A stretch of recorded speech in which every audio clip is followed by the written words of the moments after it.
Tomen asiento, por favor. Y si tienen sus copias de las Escrituras, por favor, acompáñenme a Hechos 11.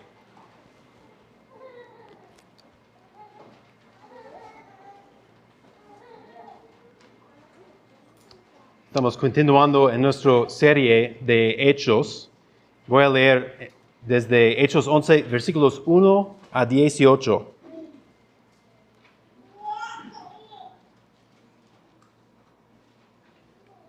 Esta es la palabra de Dios. Los apóstoles y los hermanos que estaban por toda Judea oyeron que también los gentiles habían recibido la palabra de Dios. Cuando Pedro subió a Jerusalén, los que eran de la circuncisión le reprocharon: Tú entraste en casa de incircuncisos y comiste con ellos. Entonces Pedro comenzó a explicarles en orden lo sucedido. Estaba yo en la ciudad de Jope orando y vi en éxtasis una visión, un objeto semejante a un gran lienzo que descendía bajado del cielo por los 4 puntas y vino hasta mí. Cuando fijé mis ojos en él y lo observaba, vi cuadrúpedos terrestres, fieras, reptiles y aves del cielo. También oí una voz que me decía: Levántate, Pedro, mata y come. Pero yo dije: De ninguna manera, Señor, porque nada impuro o inmundo ha entrado jamás en mi boca. Pero una voz del cielo respondió por segunda vez: Lo que Dios ha limpiado, no lo llames tú impuro. Esto sucedió 3 veces, y todo volvió a ser llevado arriba al cielo. En aquel momento se aparecieron 3 hombres delante de la casa donde estábamos, los cuales habían sido enviados de mí desde Cesarea. Y el Espíritu Santo me dijo que fuera con ellos sin dudar. Estos 6 hermanos fueron también conmigo, y entramos en la casa de aquel hombre.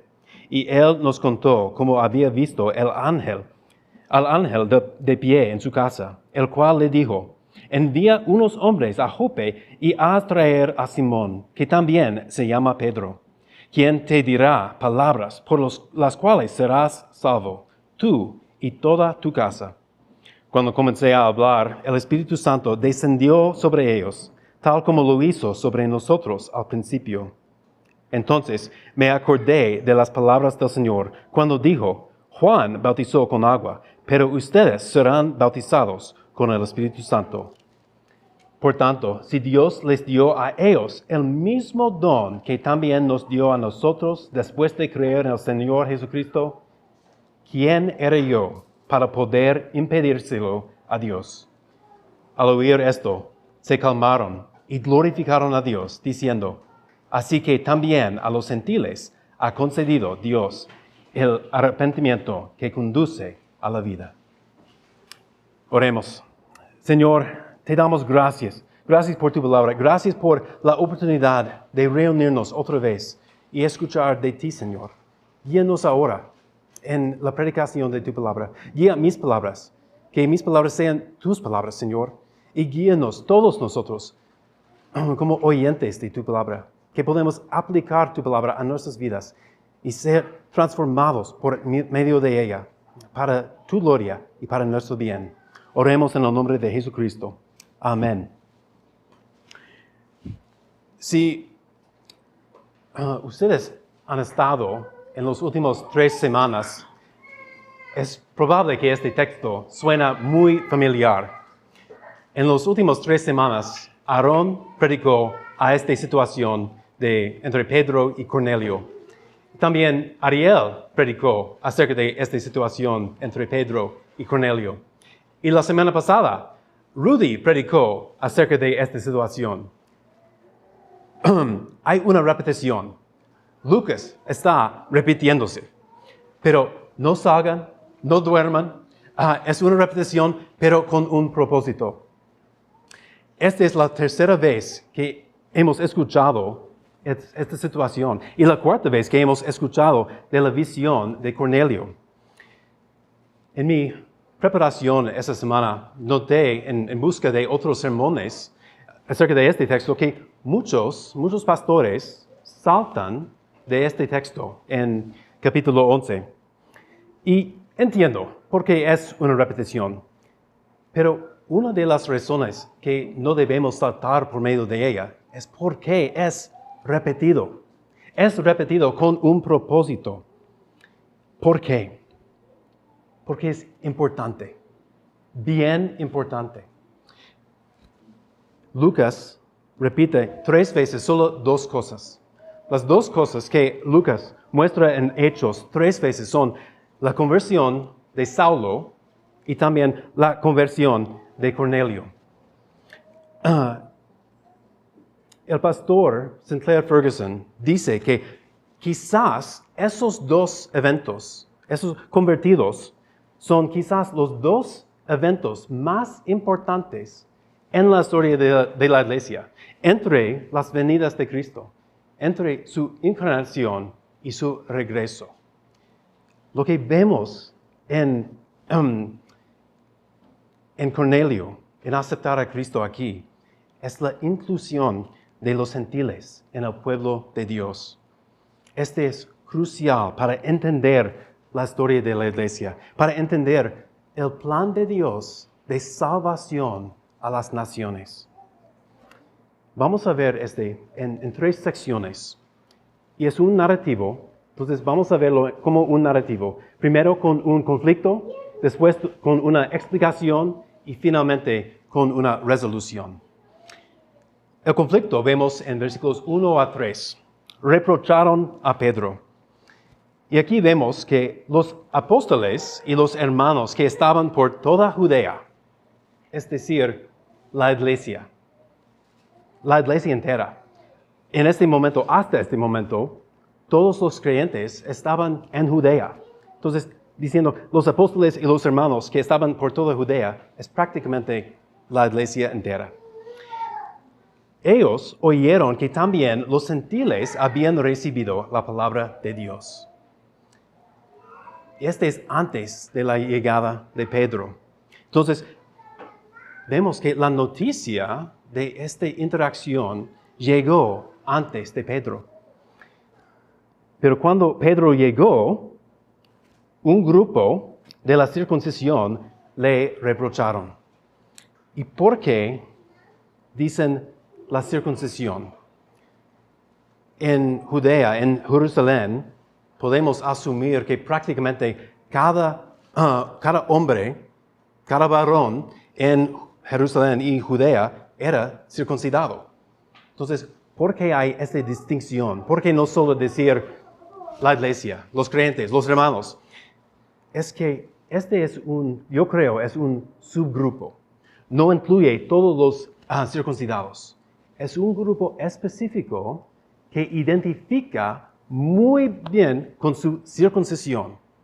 Que su circuncisión es la característica distintiva de su salvación. Esta es la marca, porque son salvos. Ellos piensan que debe ser judío primero y después podemos hablar acerca de Jesús. Entonces, cuando esta noticia llegó a Jerusalén y este subgrupo de la circuncisión escuchó, bueno, Pedro fue para reunir con gentiles y muchos recibieron la palabra de Dios. Ellos, después de escuchar gentiles, paró de escuchar.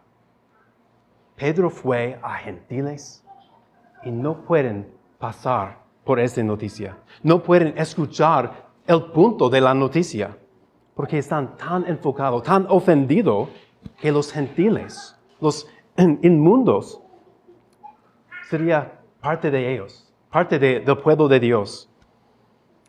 Entonces no escuchan que recibieron la palabra de Dios.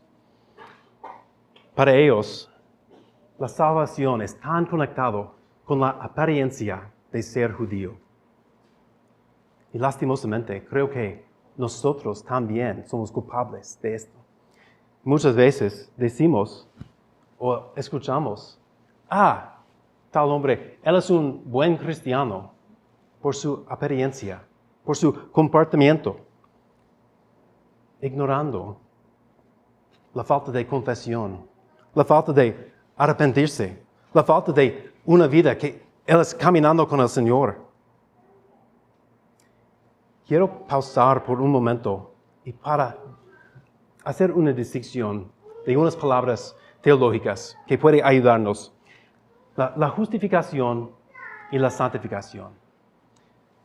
Estamos viendo aquí con esta noticia que esos gentiles recibieron la palabra de Dios.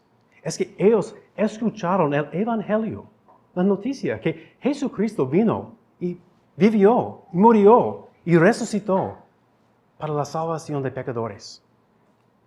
Y ellos aceptan, reciben confían en Jesús. Esta es justificación.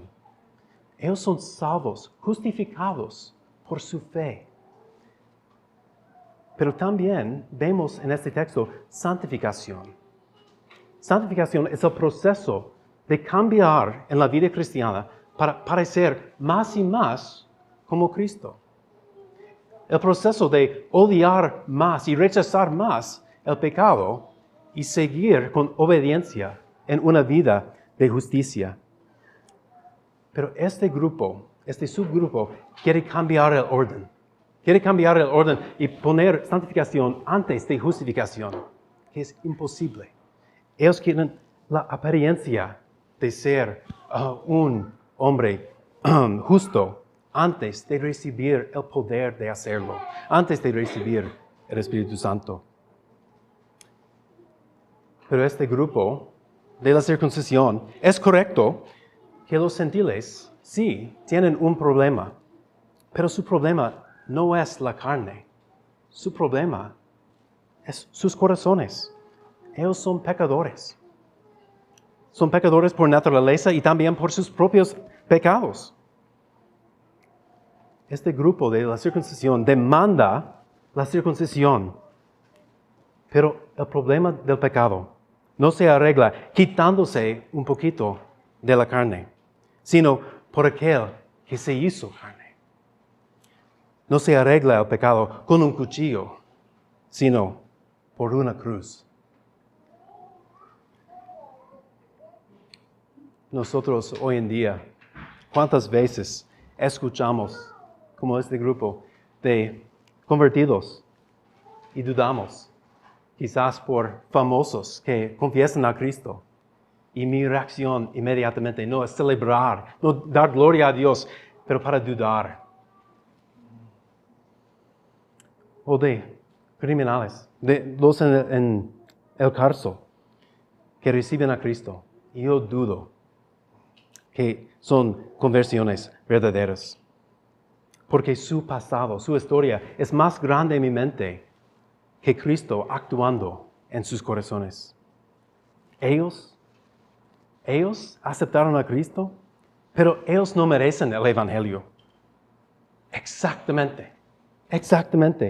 Nosotros no merecemos el Evangelio y olvidamos este. ¿Cuántas veces dejamos de celebrar la unidad que tenemos en Cristo, aún en la iglesia, aún con nuestros hermanos en otras iglesias?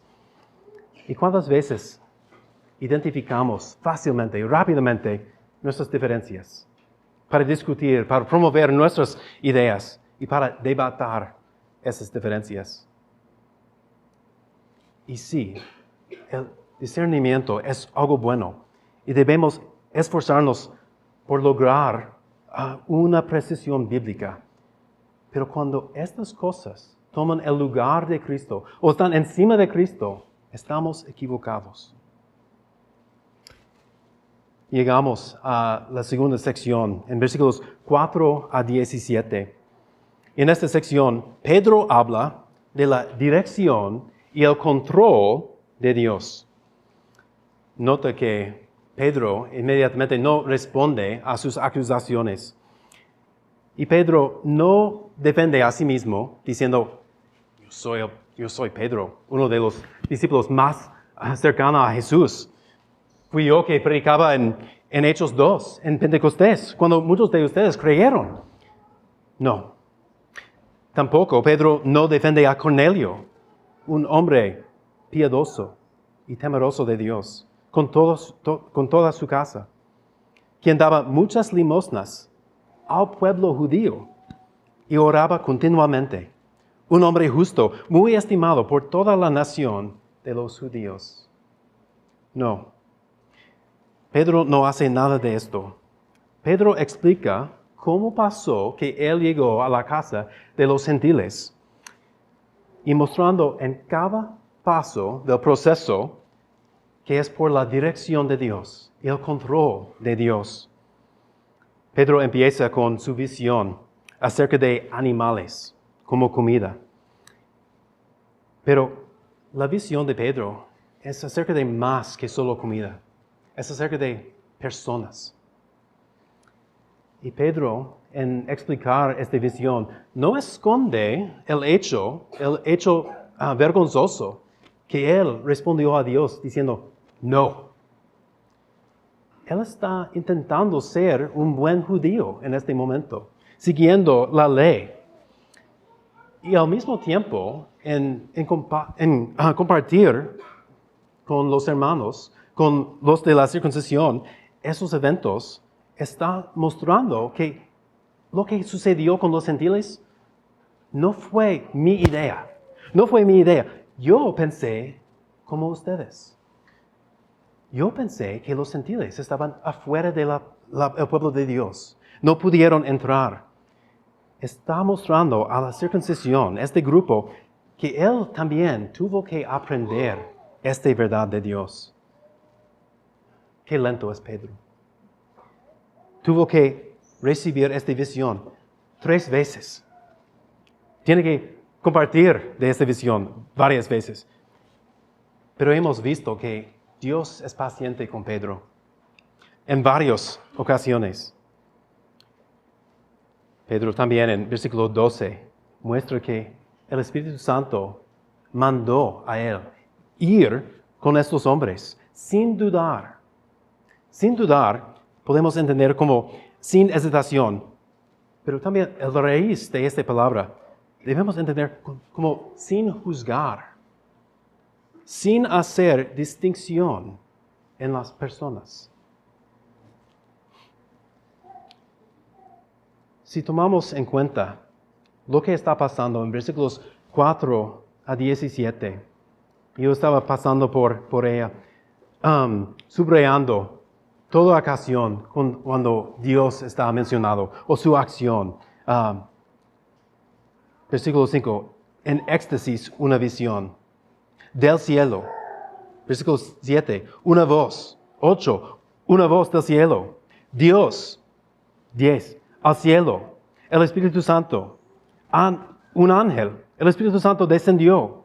Acordé de las palabras del Señor. El Espíritu Santo. Dios le dio a ellos el mismo don. Una y otra vez, Dios actuando por medio de esos versículos. En toda la situación entre Pedro y Cornelio, es Dios, Dios, Dios. En resumen, versículos 4 a 17, y la llegada del Evangelio a los gentiles. En resumen, es el plan de Dios para salvar a las naciones. Dios, Dios, Dios, Dios, Dios, Dios, Dios, Dios. Y termina, ¿quién soy yo? ¿Quién soy yo para poder impedírselo a Dios? La salvación es completamente por la dirección y el control de Dios. El argumento de la circuncisión es, pero ellos deben ser salvos en la misma manera de nosotros. Son salvos por la misma manera. Versículo 14, el ángel dijo, serán salvos por palabras de Pedro, es decir, por predicar el Evangelio. Por la palabra de Dios van a ser salvos. Versículo 15, el Espíritu Santo descendió sobre ellos, tal como lo hizo sobre nosotros al principio. Una referencia a Hechos 2. Y termina en 17, diciendo, Si Dios les dio a ellos el mismo don que también nos dio a nosotros después de creer en el Señor Jesucristo, ¿quién era yo para poder impedírselo a Dios? Si Dios está haciendo algo, no podemos detenerlo. En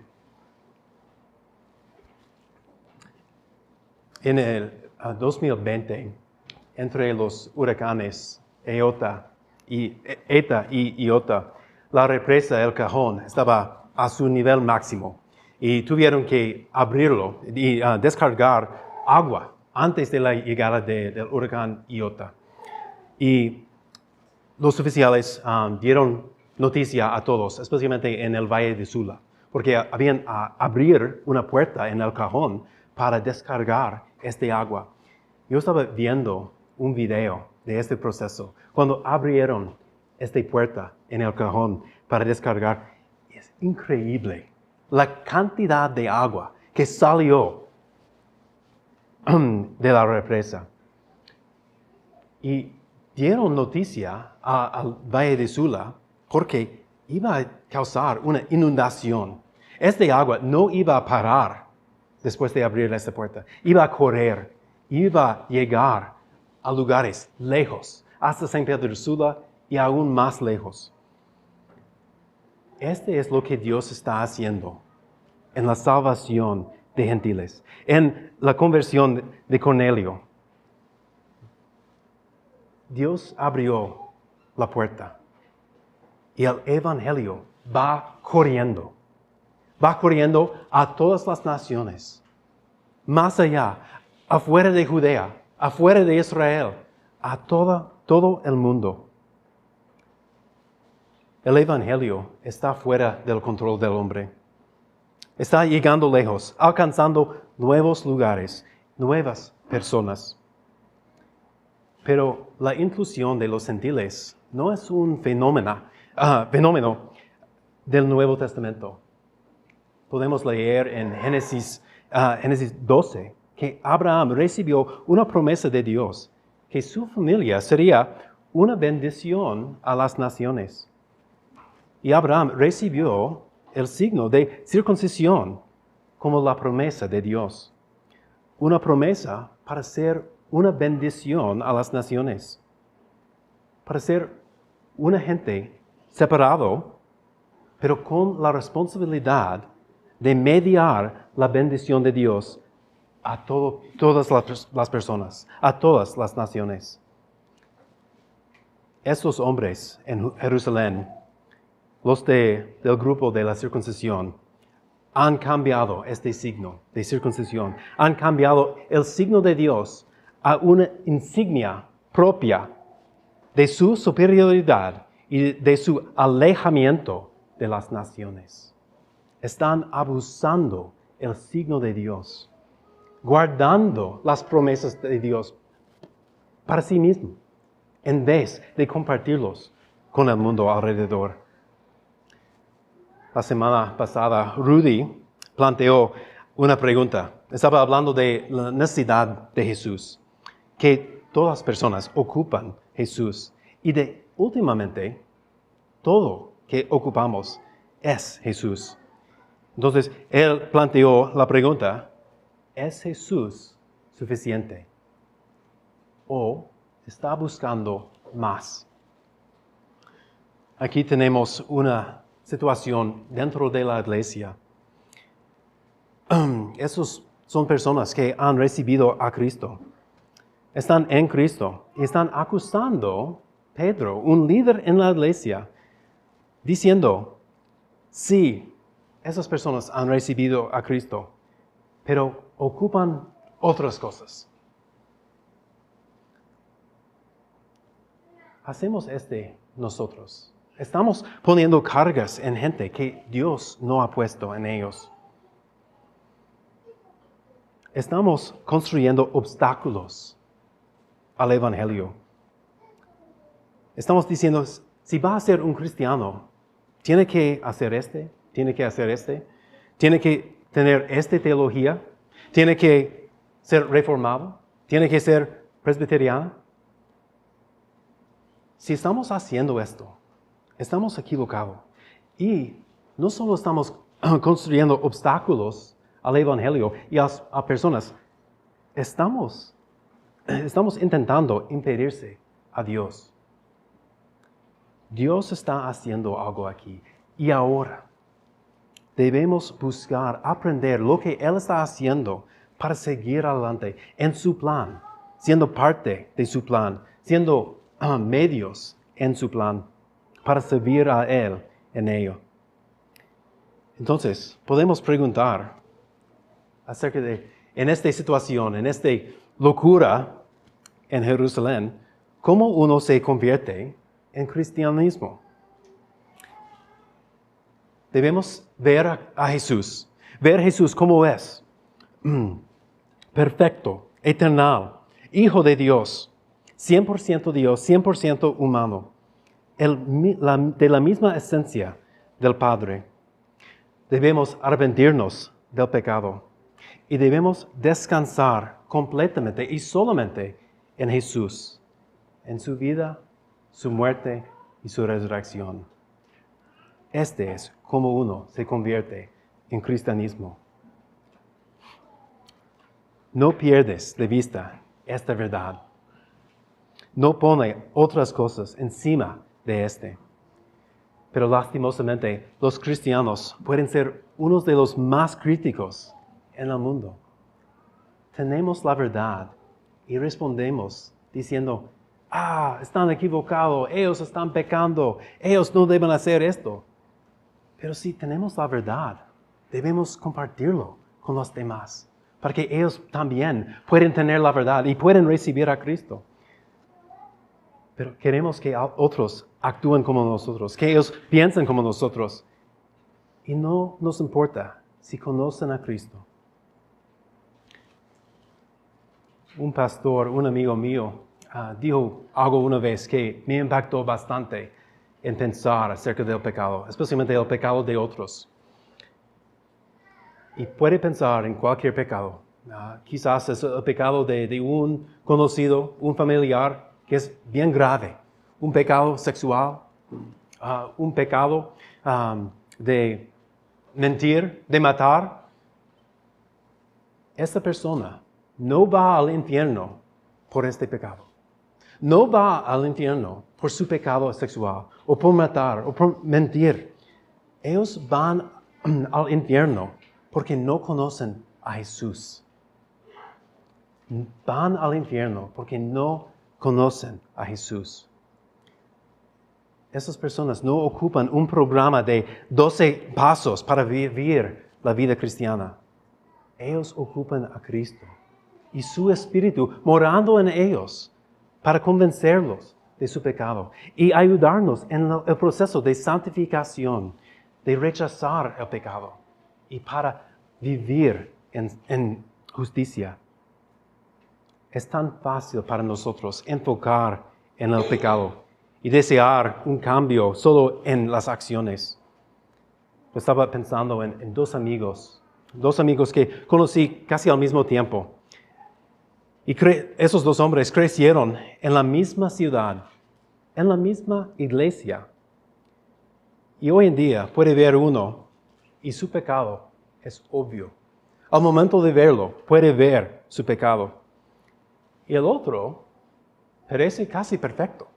Tiene un buen empleo, éxito en su empleo, tiene una buena familia, su vida vea perfecto. Pero ni uno de ellos está caminando con el Señor. Ni uno muestra que conoce el Señor. Los dos están en el camino al infierno. Los dos ocupan a Cristo. Pero el que es obvio su pecado, él no es más allá del alcance de la gracia de Dios.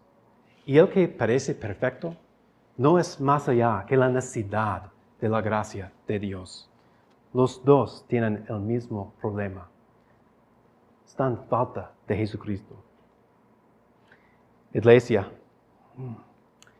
hemos sido bendecidos con el conocimiento de Dios, de su plan y su poder por medio del Espíritu. ¿Qué vamos a hacer con este? ¿Vamos a servir a Dios y ser parte de su plan? ¿O vamos a recoger esas bendiciones de Dios y usarlos como insignia de nuestra superioridad sobre los no creyentes o aún sobre otros creyentes, en vez de bendecir a otros con esos dones? Hemos llegado a la tercera sección, en versículo solo 18, que dice: la iglesia reconoce la dirección de Dios. Versículo 18, lea así: al oír esto, se calmaron y glorificaron a Dios, diciendo: así que también a los gentiles ha concedido Dios al arrepentimiento que conduce a la vida. Por fin, este grupo de la circuncisión está callado. Por fin están escuchando la noticia de la conversión de Cornelio y del gran plan de Dios para salvar a las naciones. Y dan gloria al Señor. Por fin les cayó el 20. Ahora no están escuchando solo para responder. Finalmente reconocen el papel de Dios, su presencia en este plan, y dan cuenta que están equivocados. Cuando nosotros reconocemos de la dirección y el control de Dios, especialmente en la salvación, nos guía a ser humildes, nos guía a ser obedientes a su gran plan. Y parte de este es evangelizar. Tenemos una oportunidad de compartir con otros de esta noticia. Algunos de nosotros, o quizás todos de nosotros, nos sentimos equipados para la obra. Creo que algunos de ustedes piensan: pero yo no soy pastor, no he recibido entrenamiento en este, no hemos estudiado suficiente este. Pero tenemos que recordar lo que hemos visto, que es por la dirección y el control de Dios en todo el proceso. No depende de nosotros, pero sí debemos ser parte de este gran plan. La gente van a escuchar el evangelio en formas extrañas, con a veces acentos extraños, con gramática horrible. Este es un gran ánimo para muchos de nosotros, y debe ser para todos nosotros un gran ánimo. Yo leí una vez que el crecimiento de la iglesia muchas veces no pasa por los líderes o por los pastores, pasa por los nuevos creyentes, los que recuerdan cómo era no conocer a Jesucristo. Ellos recuerdan cómo era. Es fresco en su mente, fresco en su vida. Ellos recuerdan cómo fue el proceso de conocer a Cristo, aceptar a Él. Pero los cristianos viejos, los que han caminado con Cristo por un tiempo, olvidamos este. Entonces, quiero animarles, todos nosotros, pero especialmente los nuevos creyentes, seguir hablando de Cristo con sus amigos, con sus conocidos. Dios está haciendo algo. Vamos a intentar impedírselo. No puedes. O vas a glorificar a Dios y buscar servirle en su gran plan. Oremos. Señor, gracias. Gracias que la salvación a las naciones viene de tu plan, por tu poder. Y nos invita a ser parte de este. Que podemos proclamar tu evangelio y hacerlo en maneras extrañas. Que podemos hacerlo en maneras imperfectas. Y tú usas nuestros esfuerzos para tu gloria y para recoger más creyentes a tu pueblo. Señor, pedimos que siga haciendo eso aquí en Tegucigalpa, en Honduras, en todo el mundo, para tu gloria y para el bien de tu iglesia. Oremos en el nombre de Jesucristo. Amén.